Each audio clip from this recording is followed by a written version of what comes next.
As a child, there was a common prank. But somehow I was the only one gullible enough who would fall for it every single time. Jessica, your epidermis is showing. Where? What? Every time. This fear and shame that my insides had somehow been externalized, laid bare for everyone to see. The joke worked because my skin was translucent. There was no barrier preventing intrusion from the outside world, whether barometric pressure, a teasing comment, an ad for a horror film. I took it all in, not well. And truthfully, there wasn't much of a barrier preventing my insides from spilling out, for I was, let's just say, an oversharer.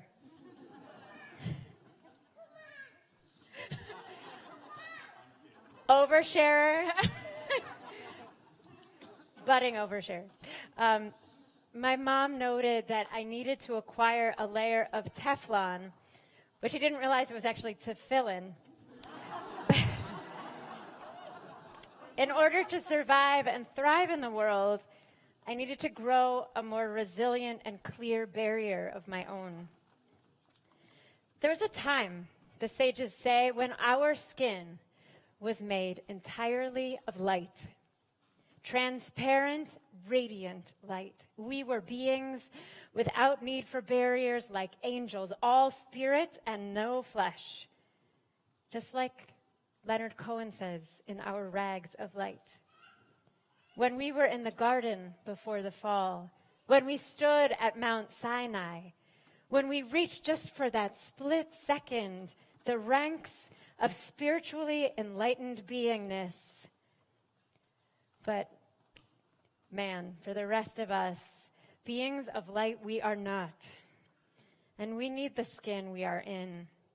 Fleshy, sometimes opaque, pigmented, protective, and keeping the insides in and the outsides manageable. This week, we get 2 parshiot for the price of 1, Tazria Mitzora. And together they describe what happens when the skin border breaks down and insides begin pouring out, when what should be contained within seeps through our pores to the outside. And because we are not beings made of light entirely, when that protective layer has been breached, what do you get? Tzara'at. Rabbi David does this all the time. He goes, say tzara'at. Tzara'at. Okay, yeah, tzara'at. It's more Rabbi David than me, but I tried it. Tzara'at, an obscure series of dermatological afflictions that are not well translated as like leprosy, umbrella leprosy. But generally, it's an unsightly abscess. As Shakespeare would say, an embossed carbuncle. The word in Hebrew is sapachat, which is something that has poured from the inside into the outside. But I don't want to focus on the affliction itself or its cause. A lot has been spoken on this subject. I want to talk about the healing process that it inspires. A process of death, grief, and rebirth. Because in Tazria Mitzora, the Torah gives us a map of how to mourn, how to transition, and how to begin again. And incredibly, our modern Jewish tradition makers of the Israeli kind drew inspiration from this process of death and birth when they instituted these contiguous commemorations, and this week, Tazria Mitzora, of Yom HaZikaron and Yom HaAtzmaut. Israel Remembrance Day or Memorial Day, a day of grief and loss, that transitions in a split second to Yom HaAtzmaut, a day celebrating Israel's independence from loss and grief one day into renewed life. And all these rituals, I want you guys to be my posse. I wanted like these young women of Romamu. Like the chorus.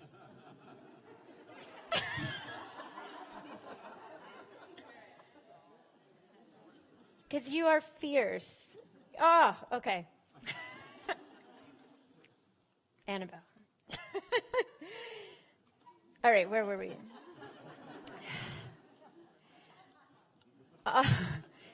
She upstages every time. You're so... All right, back to loss and grief, to renewed life. And all of these rituals begin at the border, our skin. All right, as soon as you notice something on your skin that might be tzara'at, you go straight to the Kohen, the priest. The priest gives a diagnosis, it's tzara'at. So what happens? Immediately, you've got to leave the community. Pack your bags and go to a place that's at least 3 encampments away from your home, according to Rashi.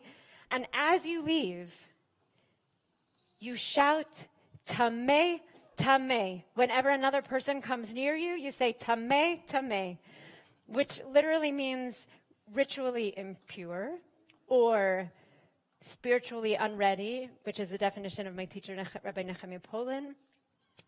But you're saying, get away from me. Give me space. I need to be alone.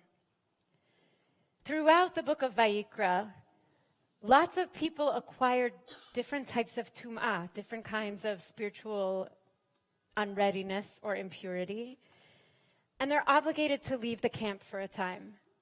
But they go to another camp outside of the community, outside of town, and they can be together. People who have tum'ah, you go away, you can still be in community with others, and then you come back in. But not so for somebody who has tzara'at. Only of the Metzora is it said, Badad Yeshev, Mechutz Lamachane, Badad.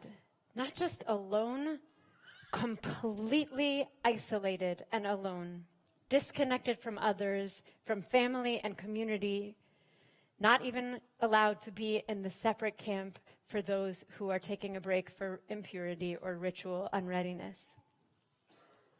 And so, you're alone, you're outside the camp.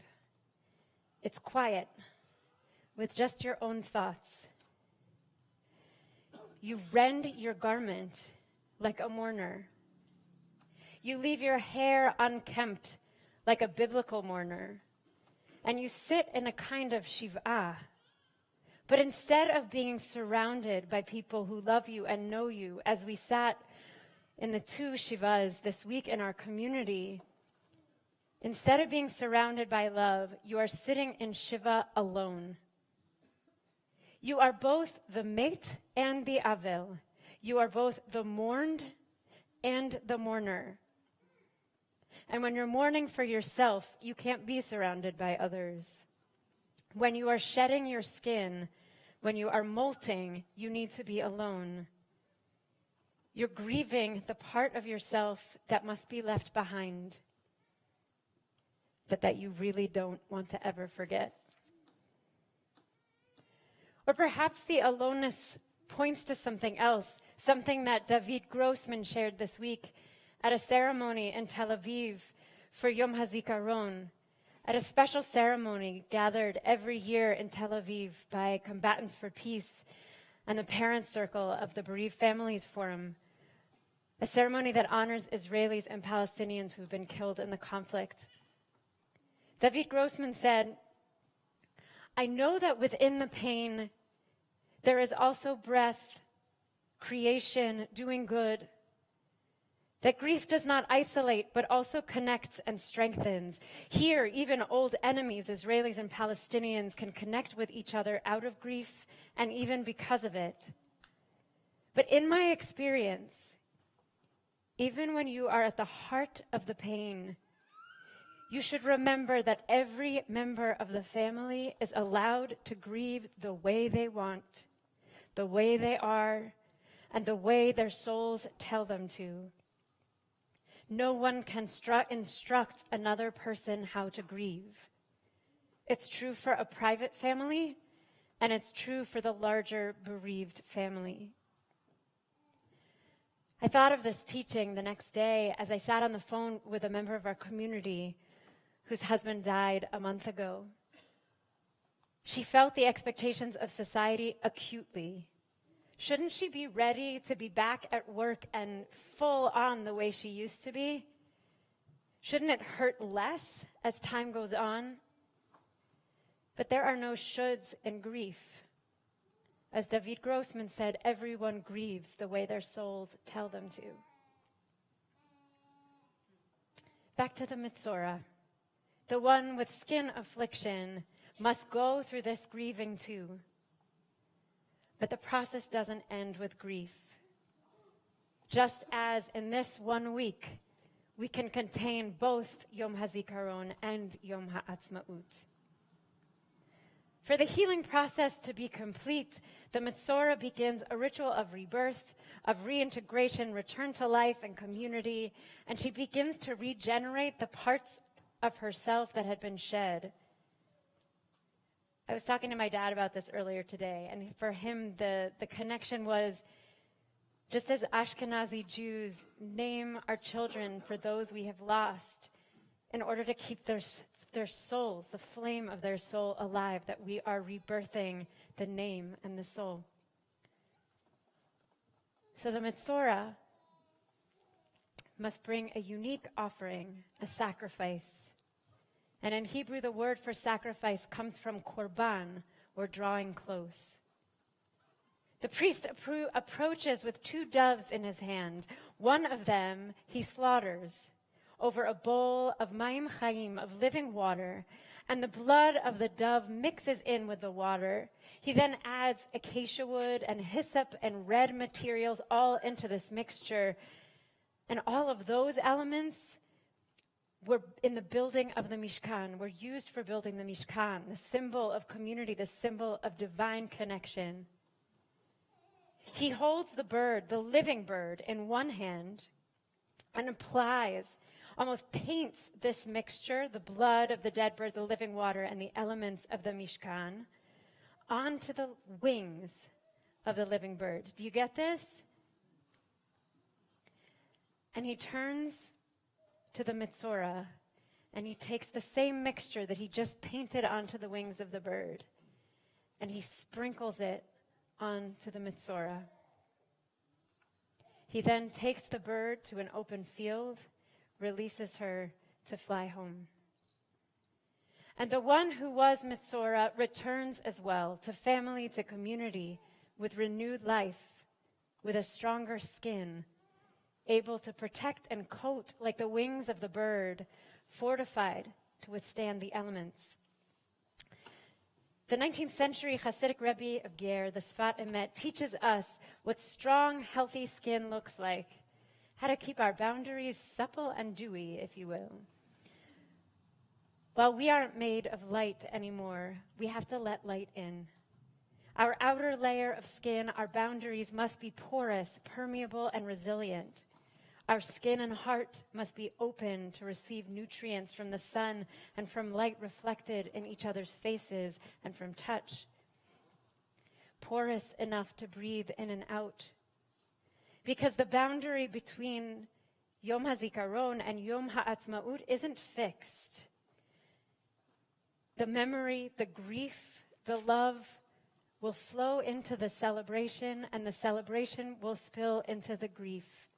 There is no firm end date to grief or to celebration. But having grieved, having been in isolation, when the Mitzorah returns to her family, her skin is stronger, resilient, and porous. She sees with new eyes, with deeper appreciation for life, and with her own wings forever connected. to that bird returning home. Please rise.